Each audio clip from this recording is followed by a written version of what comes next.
I, for one, know that I sure have. I've been very interested in things like knowing the stars and planets, so I often stargaze. But here with me today, I have a very special guest who has gone way beyond than looking at stars and planets to actually having studied them. She has done her undergraduate on the University of Purdue, having majored in exoplanetary sciences, and she has had her dream come true moment, having interned at NASA. So here with us, we have Jasmine Singh, who's also popularly known as Astro Jazz. She's going to share her experience on having worked with NASA and how she has come across the whole thing. So over to you, Jasmine. Thank you, Shruti.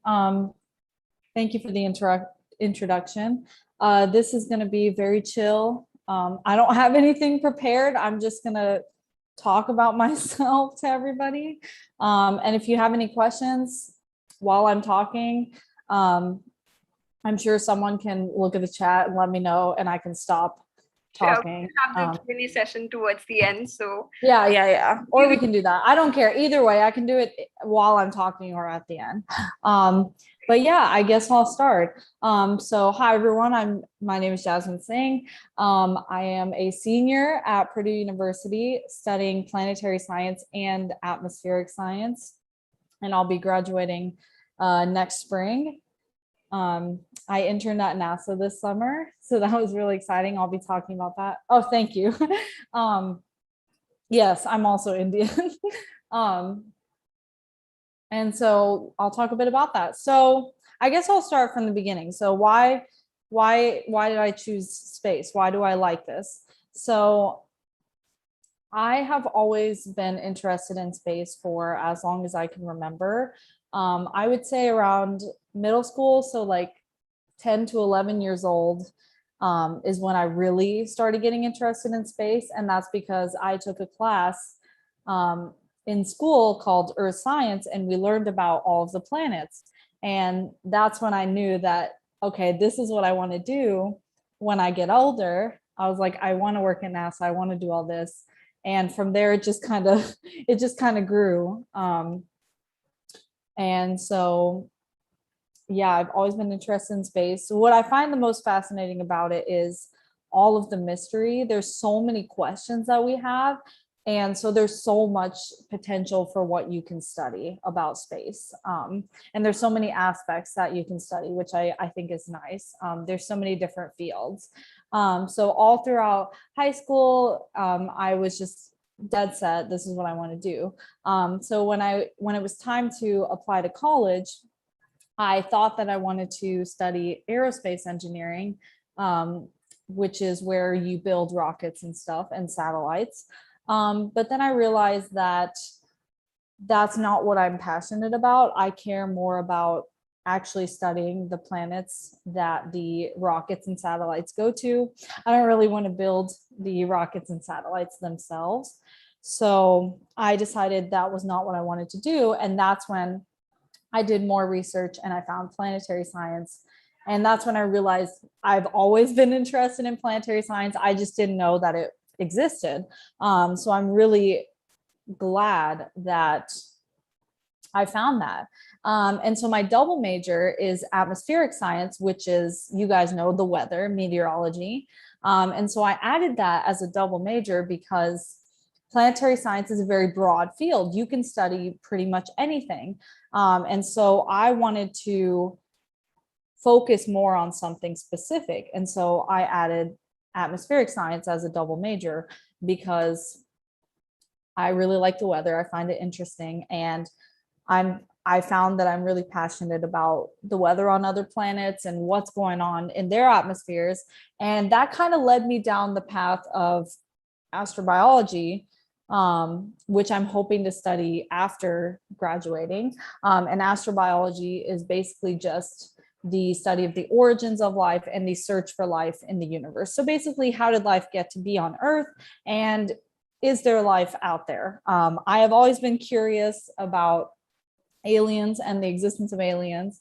And now that it's really becoming a reality that we can search for them on other planets. And so my dream is to work for a mission, hopefully like Europa Clipper, if you guys know, or the Venus mission or something that is going to one of these planets and hopefully finds signs of life or something close. I hope in my lifetime that we can find life. That's the goal. I really believe that there is life beyond Earth. Space is huge. The odds of it being just us are just really, it doesn't make sense if it's just us. So I really hope that there is something else out there and that we can find it. Now, is there intelligent life? I don't know. If there is, it's probably really, really far away from us, because the odds of it being close to us, it doesn't make sense. I don't think, because if it was close to us, we would have already contacted them by now. So I think I think aliens are really far away. Mm-hmm. Yeah, indeed. So how exactly did you come across this internship at NASA? Like, tell us more about how did you really come across it, and what made you go for it, and what was the criteria perhaps, and what did you study over there? Sure. So yes, I'm in the US. I was born in the US. You can tell I have an American accent. So I have always wanted to work in NASA, and actually, you can intern at NASA in high school. You don't have to be in college. I didn't know that when I was in high school, so I didn't try to intern when I was in high school, but thankfully in college I knew about the internship program. So I waited till last year, which was my junior year, to apply. And the reason I waited till junior year is because I wanted some experience, because I figured that the criteria was pretty intense. So I was like, I want to get some experience before I apply so that I have a better chance of getting accepted. So I waited till junior year, and then last year I just started applying.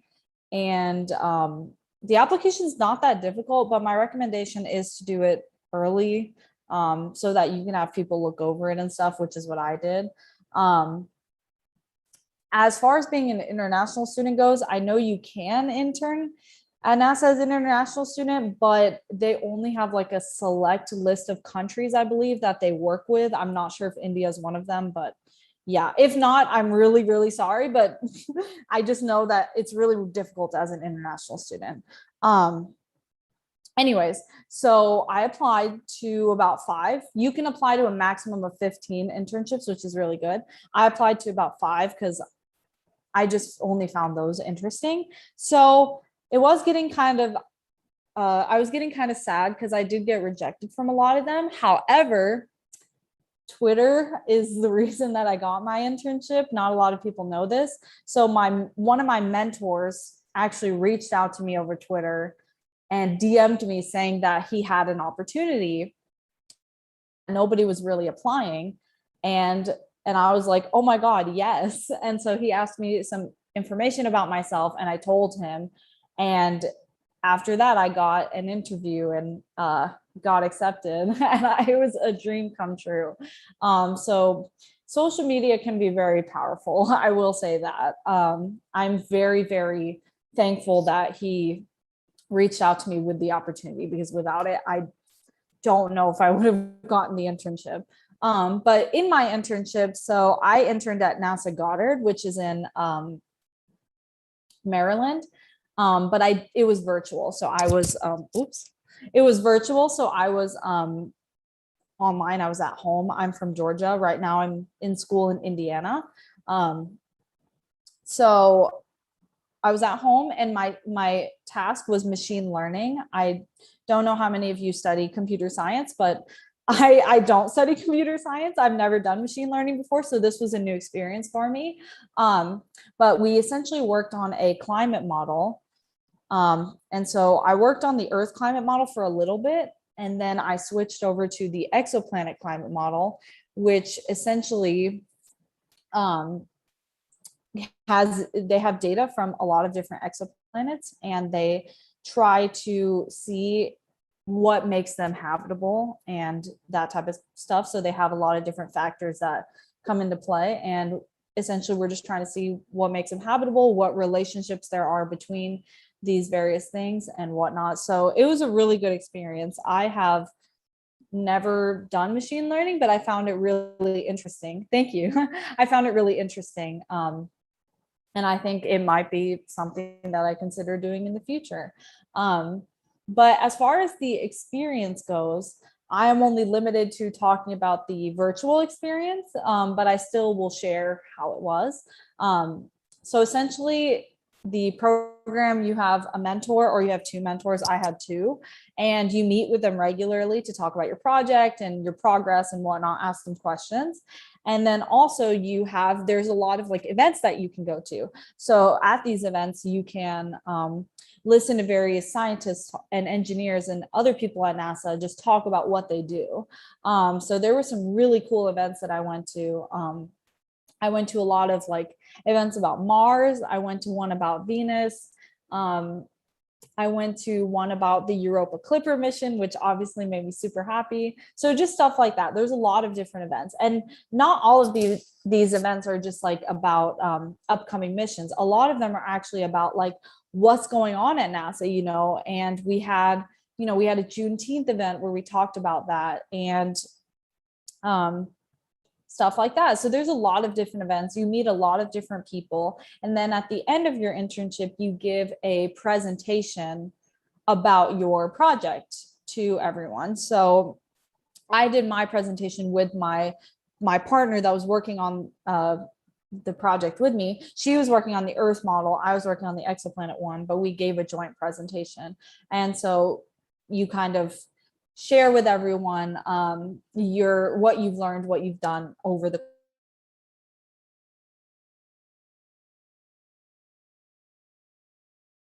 and I didn't really get much of a break before coming back to school.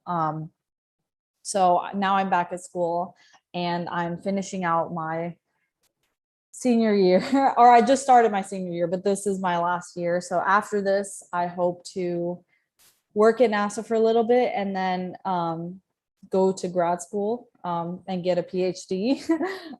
So we'll see how that goes. Hopefully I can get a position, fingers crossed. But yeah.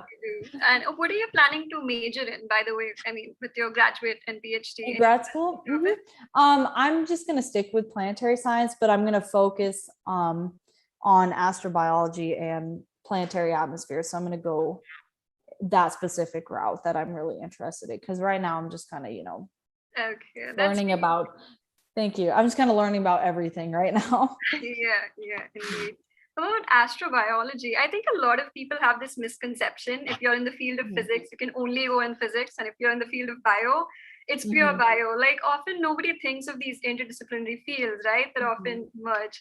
So how would you kind of clear that misconception out? Like, let's say someone is in the field of bio and they're actually interested in all of these extraterrestrial life forms kind of research that you have, astrobiology or maybe biophysics and such. Like, what's your take on that? Or what would you have to say to people? Yeah, I actually know some people that are doing that are majoring in something, but their goal is to go into an interdisciplinary field like astrobio or something like that. I my take on it is just do your research. You're definitely not limited to one thing. Planetary science is such a big field, physics such a big field. You don't have to go into one specific thing. It's the whole reason that I double majored, because I figured there was something more than just looking at rocks. A lot of people that do planetary science look at rocks, and I'm not a big geology person. I don't really like rocks. So I was like, yeah, there has to be more than just geology, and there was. And so that's what I did. Was early on, like my sophomore year, I did some research and I figured out that I could do it. And still graduate on time. And now I'm super happy. I really like what I do. I also do undergraduate research about exoplanets. So I'll be meeting with my advisor to talk about what project I'm going to work on this year. That's nice. And speaking of exoplanets, what do you think is the chance of actually finding a habitable planet, like across all the data that you do have and that you've come across? Do you think we have an habitable exoplanet possibly out there, the closest we have come? I definitely think so. I mean, they've already discovered like 4,000 exoplanets, and a few of them are habitable, or they think they're habitable. I definitely believe there's something out there. You can talk to me about aliens for a long time. I definitely think there's something out there. Now, whether it's intelligent or not, we don't know, but I still think life is life. And even if we find bacteria or something on another planet, that's still a huge discovery. It means there's life on that planet. I think the misconception that people have when we talk about aliens is that they think of like pop culture, they think of like the green aliens, and that's not what we're looking for. We're looking for just little microscopic, organisms that we can find on these planets, whether it's in the clouds or on the ground. Indeed. Do you think we have actually found, okay, probably I shouldn't go too deep into the topic because I'm not sure how much people really do understand, but perhaps you could begin with, what do you think makes life possible in a planet? Like, of course, there's the Goldilocks zone, and there are a lot of criterias that often come into play.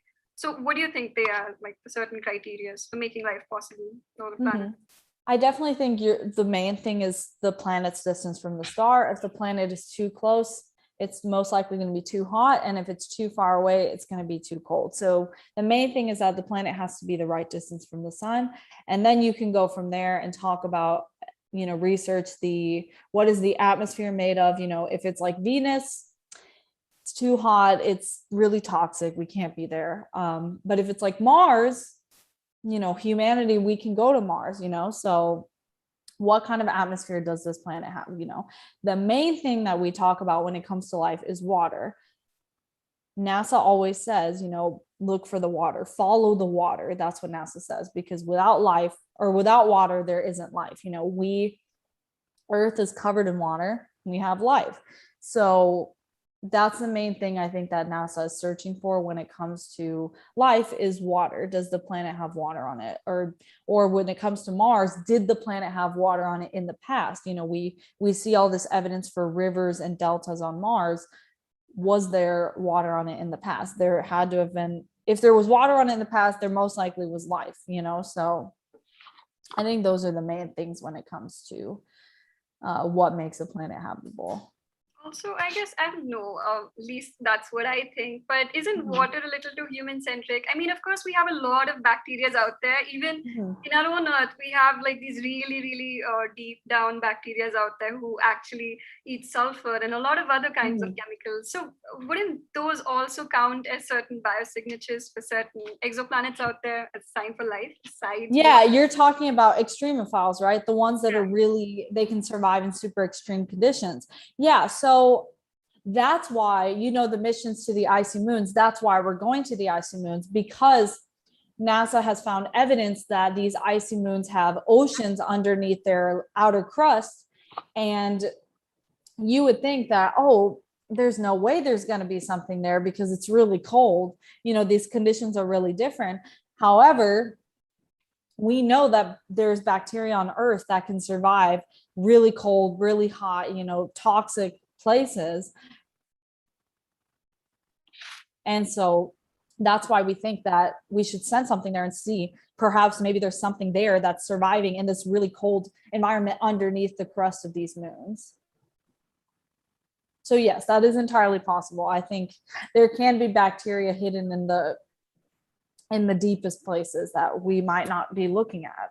Astrobiology is a relatively new field that it's getting, all the research now is like new, and it's improving. Same thing with the exoplanet field. Exoplanetary science is very new. And so a lot of these discoveries, we might find stuff that, disproves what we found, so there's a lot to learn. And that's why I think I'm so excited to be in this field and go into it even further, because it's so new. And so there's so much to discover. There's so much to learn.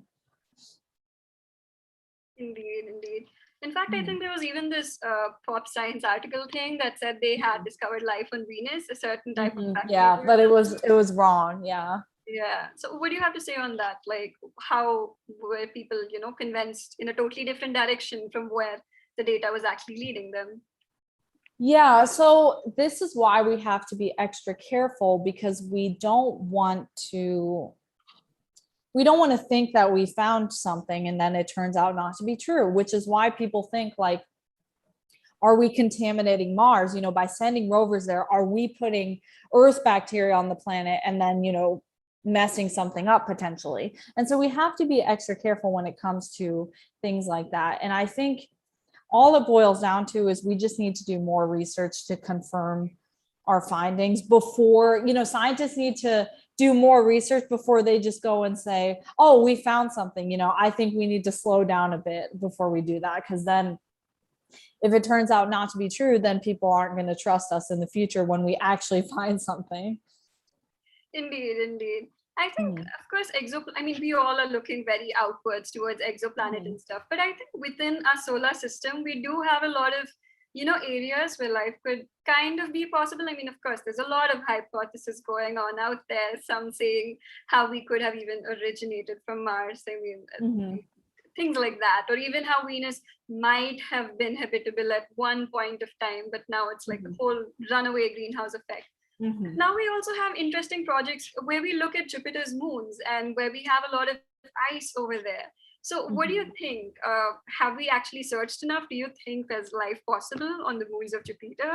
Any comment on such things? I really think that's why I'm so excited for those missions, is because I really think that there's something on those moons. If not, then it's okay. That's a good starting point. I definitely think we should look more in the solar system before we go out further, if that makes sense. I feel like we're kind of jumping the gun and going straight to exoplanets when we haven't even looked in our own solar system yet, which is why I'm really glad that we have these missions that are going to Jupiter, or Jupiter's moons. We have this mission that's going to Venus, in the next decade. We have, the Mars missions and stuff like that, because it's really good to learn about our own solar system before we go to different stars and other planets, So I think we should definitely search here first, because we may be surprised to know that we're not alone in our own solar system. I definitely think there could be something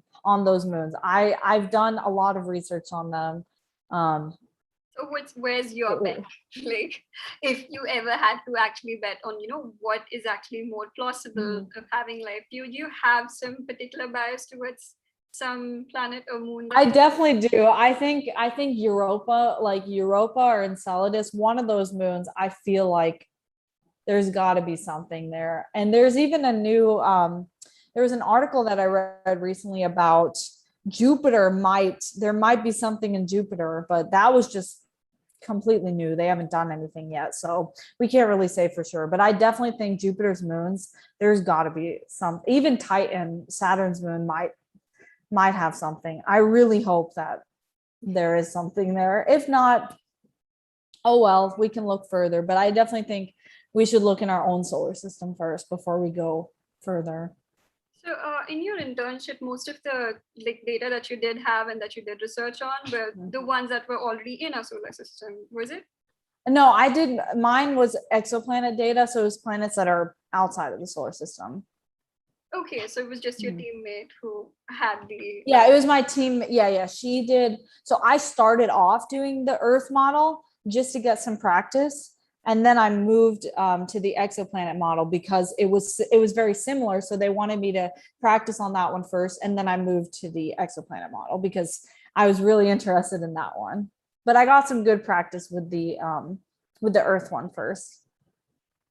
I see, that's nice. So I guess you must be a little into meteorology as well. Into weather. Yes, I really like the weather. So I'm even dating a meteorologist. So if that says anything, yeah, I really like looking at clouds. I think storms are fun to look at. I think weather is really interesting too. And that's why I wanted to go in the direction of looking at weather on other planets, looking at the clouds of other planets, because you can kind of actually connect that to astrobiology. If you read about the Venus thing, you can actually look at the clouds of other planets and see if there's something there. And so that's kind of the direction that I want to go in after undergrad, is like looking at the atmospheres of other planets and seeing if there's potentially something there. can we actually draw parallels from the Earth's weather versus weather on other planets? I mean, would it actually be safe to even draw parallels considering they're so widely different? Mhm. I mean, would it? I don't think so. I think the best thing that we should do is like maybe in the future, like send a balloon into the atmospheres of other planets. I don't know how possible it would be for like Jupiter or like the gas giants because they're entirely made of gas. So it'd be really hard to like send a balloon. And also because the pressure is really high. So I don't even know if our technology could survive. But it would be really interesting to see what's underneath those clouds, what's in there. Same thing with Venus. We've only gotten one picture or two pictures of like the surface of Venus. And so now we're sending more missions there. 2028, 2030. I hope that we can get more data about the atmospheres of other planets. Yes, I mean, Venus is indeed a very, very hard planet to actually go through. I mean, I'm Yeah. surprised that we're even, we have come That to we're trying. that bad. Yeah, I think the technology has improved a lot since we went last time. Last time it was, I think, Russia that went, and they went in like the 60s or something. So I think we've come a long way since then. So hopefully this time we can actually have a spacecraft that survives for long enough that we can collect a lot of data and actually learn about this planet. Because I feel like Venus, they call it the sister planet of Earth, but we don't know that much. We know stuff, but we really don't know anything about it because we haven't really explored it. So that's something I'm really looking forward to. That's great. So, Mhm. how long exactly was your internship? What were the kind of areas you focused on? Or was it like on site? Like, what exactly was your experience on meeting people like that and having worked on such things? Yeah, it was virtual this summer, unfortunately, so I didn't get to go anywhere. But it's actually a good thing because it was very flexible. And also I got to go to events from people at different NASA centers. So that was a good thing because if I was on site, I wouldn't be able to listen to people from like JPL or Ames or any other center. So that was the good part about it being virtual. But it was 10 weeks long. So it started June 7th and it ended August 13th. So 10-week period. And, it's a standard work, 8 hours a day, that type of thing. Obviously that can change, that can fluctuate throughout the summer, but it was that type of deal. So I just focused on my project. I just did research on machine learning. And the goal of my project was to improve the model. It was actually a model emulator, which means it wasn't the model itself, but it was trying to mimic the model, if that makes sense, because it's a lot easier to use an emulator versus the actual model. So my project was to improve that emulator because my mentors had already started working on it and they wanted us to improve it. So I had to look up a lot of things about machine learning and test out a lot of things. But I'm very grateful because this project improved my coding skills because I've only taken one coding class here since I'm not a computer scientist. I've only taken one coding class here. So I'm glad I got that experience because I'm going to need the coding experience later on. A lot of scientists need that coding experience, but we don't really have it. So I'm glad that I got that and I got to learn, machine learning, which is something that I never thought I would do or enjoy, but I actually enjoyed it. How did you pick it up in such a quick time? I mean, considering that you only took one course. Yeah, 10 weeks is not long enough at all. That's why I'm trying to go back, fingers crossed. But it was very fast paced. You had to keep up with everything. We had meetings. We had meetings twice a week where we talked about the progress we made, what we were stuck on, and then also what were the next steps to do. So it was very fast paced, but I learned a lot through that. I researched a lot. I read a lot of papers, and you can imagine I spent most of my days coding. So if you're wondering what a typical day was like for me, it was just coding and going to events that I wanted to go to. Okay, so what do you think are the kind of skills that are actually required if we are pursuing a field like this? Like you just said, machine learning is one of them. Do you think there Yeah. are more such skills that one would need to, get selected in places and Mhm. research on such things? Yeah, so it all depends on what you want to do. Obviously, machine learning is not a skill that you have to have. I didn't have it, but if you want to go into it, it would be nice to have machine learning background, computer science background, that type of thing. But I would say if you want to do a field like this, or any science field for that matter, it's good to have computer skills. It's good to have some coding knowledge, because they really do look at that in the application. They ask what your computer skills are. So it's really good to have knowledge in at least one coding language, if not more. Um, and then also just regular technical skills, like if you know how to organize data, analyze data, write a paper, do a presentation, use Microsoft Office, these types of, they seem basic, but they're still good skills to have, because as a scientist, you're going to need to know how to look through data, analyze it, and draw conclusions from it. So I would say those are the main skills to have and brush up on before applying to something like this. Okay. And Mhm. what's your take on all of these missions that are happening on ISRO? What do you have to say about that? I mean, now that we're talking about all these missions from NASA Mhm. and how we're trying to reach Venus, what do you think about ISRO's current missions? I don't really know what they're doing. I feel bad. I should keep up with it. I know, I think they have a Mars. Do they have a Mars mission? I think they do have a Mars mission. Um, Mm-hmm. I feel like there's a lot of potential. I don't know if they're working. Are they working with NASA? I mean, Do you know? I'm not really. You don't know? That's okay. I just know that a lot of different space agencies work with NASA, like from across the globe. So I didn't know if ISRO was also working with them.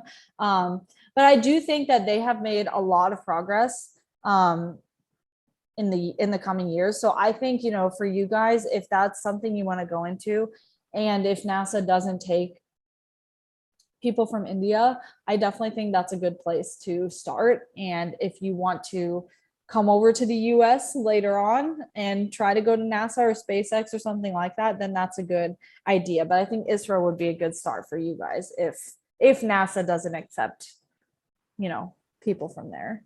So, what would you exactly advise all the young Indian students Mm-hmm. out there? Like, where do you think should they intern, or what should they be looking Mm-hmm. out for, or what should they be, completely well? Yeah. I definitely think generic advice, pursue your dreams, don't let anyone stop you. A lot of Indian parents are very strict on what their kids do. Thankfully mine were good enough to let us pick our passions and then pursue them, rather than telling us to be a doctor or an engineer or a lawyer. They let us decide what we wanted to do, and then we did that. So now I'm very happy what I'm doing, because my parents didn't force me into anything else. So I definitely think the first piece of advice is to be passionate about something and then pursue that, even if you get backlash from people, even if people don't think you can do it, just because you're female, or any other thing, any other stereotype they have. You have to just push past those barriers, and do it, because there's going to be a lot of obstacles along the way. But when you actually get to that point, when I actually got that internship and started working, it was one of the best things that has ever happened to me, and that it really solidified me wanting to work for NASA, actually being there, actually interacting with the scientists, seeing how nice they were. It was amazing. They want to see us succeed, and I want to see you guys succeed with whatever you want to do. It doesn't have to be space science, so that's the biggest thing I can tell people, is to do that, and just take a bunch of math classes, a bunch of science classes, find your interests and go there. That's really nice. That's a wonderful Thank you. advice. What do you? I Thank mean, you. since we're talking about this, what do you think is women's role in STEM? Do you think they have been increasing lately? Do you think such fields have been gaining the recognition they should be, or what's your Mhm. view on this based on the things you've observed? I definitely think there's a lot more women in STEM now, which is great. I think we should keep pushing for that. I am a big advocate for women being in STEM, minority women being in STEM, anything like that. I think that's a huge thing, because we don't want to discourage any girls that are interested in engineering or science or math or anything. We don't want to discourage them when they're young. We want to help fuel that passion so that in the future they can go and do those things and become an engineer or a scientist or a doctor or anything. So I think the numbers have definitely been increasing. I've seen it too in my school. There are a ton of girls. Obviously, there's definitely more guys here than girls, but it's getting a lot stronger. So I'm hoping that, in the future we can have really strong numbers, really strong programs. That's nice. What do you think is being done to actually, bring this thing into, action? What do you think is being done over there? To bring women into STEM? Yeah. I've seen there's a lot of programs. So I'm actually in the Women in Science program at my school. So we have, programs like that where we all, we're a community and we all help each other out so that women can stay in science and can stay in STEM, and not drop out, and change to something else. So we have programs like that. And I've seen a lot of programs actually in elementary and middle schools where they help like girls out. I've seen one called like Girls Who Code, where they help like young girls just start coding, very simple things. So it's stuff like that where it's like clubs and organizations that they have, where they encourage girls from a young age to pursue these things and learn about them and see if that's what they want to do. And I really like that. I really think there should be more stuff like that. Indeed. I really think it is time for, a lot of people to actually look at such things. I mean, back then, I think there was a lot more of a backlog, but now I think we are progressing towards a much better statistic, I would say. I think we are too. I've had a good experience in my field. There are a lot of men in it, but thankfully, I haven't experienced anything like sexism or racism or anything. So that's really good.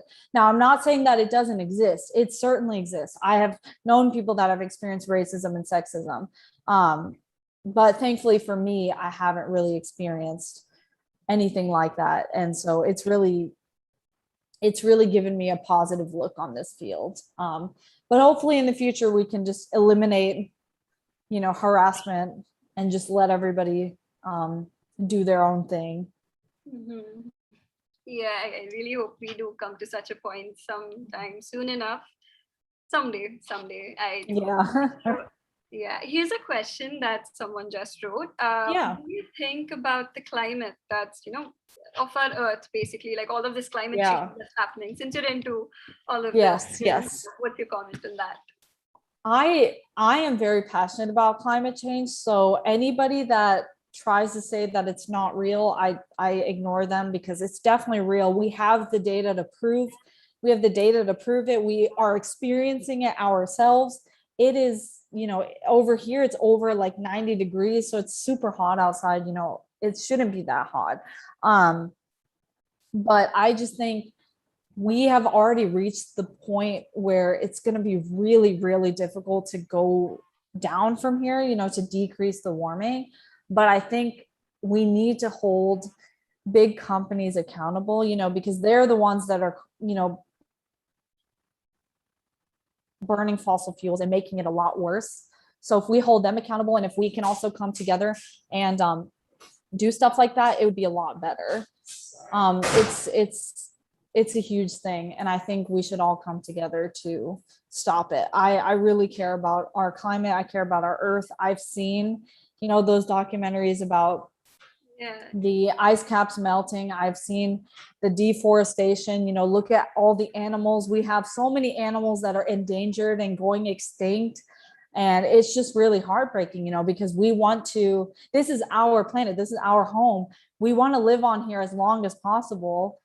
And so if we're killing it, we're going to kill ourselves too, because it's going to get to the point where humanity can't even live on Earth ourselves, because we're very fragile. We can't live in temperatures that are super hot all the time, super cold, we'll just die. So food is going to become scarce, so I think we need to do something about it fast.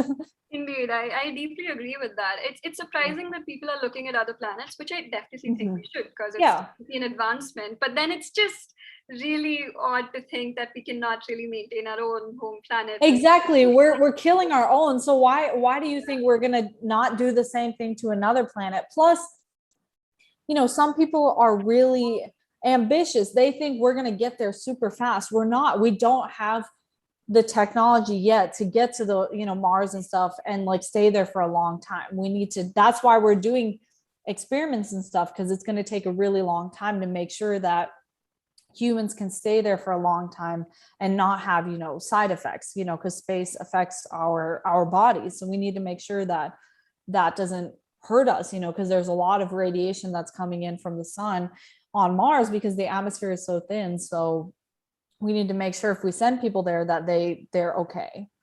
Indeed, indeed. And this kind of reminds me of how we're kind of over mining the minerals over here on Earth, but now we've come to a point where we're actually thinking of mining asteroids. Asteroids, yep. That, mining asteroids. What's your comment on that? Where do you think we stand? Is it a possibility or is it not? Or I haven't really thought about it much, but I think it's definitely possible.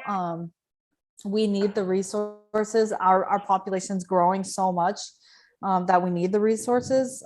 So I don't know if I don't see it as a bad thing. I only see it as a bad thing if like big companies, do all that. And I don't know. It's a really tough subject talking about stuff like that and talking about like commercialization of space exploration, and all that. But I think it's definitely possible. I just don't want it to get out of hand.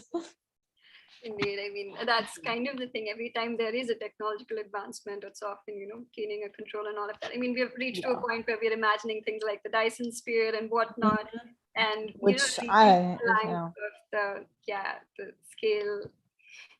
It's definitely a thing. You can never know if it actually is in control or not. I mean, yeah. So I don't know. I think the thing that I will say about it is that I just feel like a lot of people might be doing it for money or might be interested in it for money because there's a lot of money you can get out of it. And that's what I don't like is when people are, doing space exploration or hopping on the train of, oh, we're going to go to space because of money and like attention that they'll get. I think people should go to space, the ones that are super interested in doing it, the ones that want to be astronauts, not just rich people. yes, indeed. It should be made accessible to almost all of us. And at the same time, also be responsible citizens. I mean, considering we're all from Earth, I mean, that's what we can actually do. So yeah, that's there. And what do you think about the whole vegetation thing that we are doing on other, testing it out on different planets and stuff? Where do you think we stand on the whole biological part of these researches? Do you think I've seen, I'm sure you guys have seen images of there's been a flower that's been grown in space, and on the ISS right now I think they're growing like vegetables and stuff, which is so cool. You never thought that you could go up in space, where there's no gravity or anything and just grow plants. So I think that's a huge advancement that we have. And wherever we go in the future, whether it's other planets or whatnot, I hope that we can utilize that and start growing plants somewhere else. Because if we want to sustain humanity, if we want to make our population, if we don't want to die out, then we need to expand. That's my take. But I also believe that we should still try to save our planet first. But I think it's good that we're testing all of this out, that we want to test the new technology, see what the limits are, when we go to space. And so it's really cool that we are growing plants up there. Yeah, indeed. It's something we would have never thought of, but hey. I know. It seems like science fiction, I don't know. I don't know if you guys have seen The Martian, but it seems like science fiction when you watch that and you see him going to Mars and growing potatoes, but then you realize like, wait a minute, we're getting to that point like really fast. Indeed. I in fact remember there was this one author who is kind of Mhm. envisioning a very different version of Homo sapiens to actually become Cosmo sapiens.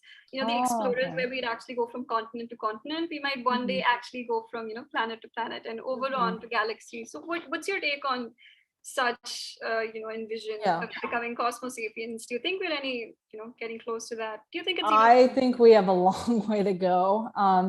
I don't know if you've heard of the Kardashev scale, where there's different types of civilizations. Yes. Type 1 is really low. Type 1 is where you use all the energy from your star or from your planet, something like that. We're not even a type 1 civilization. And the highest that it goes to is like type 4, where you're like going from galaxy to galaxy, using all the energy from like a galaxy. So I think we would have a very long way to go to even get to a point where we're going from planet to planet. I think it's good that we're taking the first step, that we're going, that we're going to try to go to the moon and Mars and stuff. I think that's a good first step, but we have a long way to go if we're trying to achieve, if we're trying to be a cosmic species, which I hope we do. I want humanity to survive for a long time, but it's going to be well beyond our lifetime if we do that. Indeed. I mean, and there's also this factor where the universe is kind of expanding, so it only makes it harder. Exactly. It's hard because everything is getting further and further away. And, the speed of light, super fast. We're never going to get a spaceship to travel like nearly that fast, So I've read something about if we used our current if we used our current spacecraft to travel to other planets or something, it would take like 20 years or something, really long to get to even the nearest star. So if it takes that long to get even to the nearest star, imagine, going even further. So I don't know. Indeed. I think they've even pictured, civilizations being kept in rockets. So if you are trying to reach something really far away, so you'd actually take generations of, humans to actually stay alive and even reach that particular. Yeah, exactly. And we're still studying the effects of space on the human body. So I don't even know like how long we can stay in space before we just, before our bodies just don't function anymore. So, it's difficult, and I'm glad that we have the ISS to do all of that research, send people up there for a long time and see what happens to their body when they come back to Earth. It's really good research. I think that field, like, I don't know what it's called exactly. I think it's like space medicine or something like that, where like you see the effects of space on the human body. I think that's a really good field to go into as well for people interested. Indeed. It's really, I mean, it's interesting to see how so many fields can come together to explain something like that, because it does require so much, right? At the end. It does. We need to work together. I believe space exploration should be a collaboration. Yes, there should be a little bit of competition, but I think it should mostly be a collaboration. When we have all these countries working together, we can achieve so many things. We have the ISS, we have missions where we have NASA and the ESA and other space agencies working together. And I think those are the best ones, where everybody works together. Indeed. I mean, it was really great having you here. I Thank think you. we've reached our end. Yeah, it was really amazing. I really thank you a lot for actually coming to this. We really learned a lot from you. No problem. Yes, indeed. Thank you for coming. Yeah, I see a lot of people have questions, so. Yeah, sure. I guess let me try unmuting a few. Yeah, you can either do those, and there's a lot in the chat too. So it's up to you if you want to do the questions from the chat first, or if you want to let people unmute themselves. Yeah, I guess I'm kind of done with their questions. I mean, I did kind of read out their questions, so I think. Yeah. Okay. It was really amazing to have you here. Thank you. Okay. Hope you have a good day. Thank you. You too. Okay, then.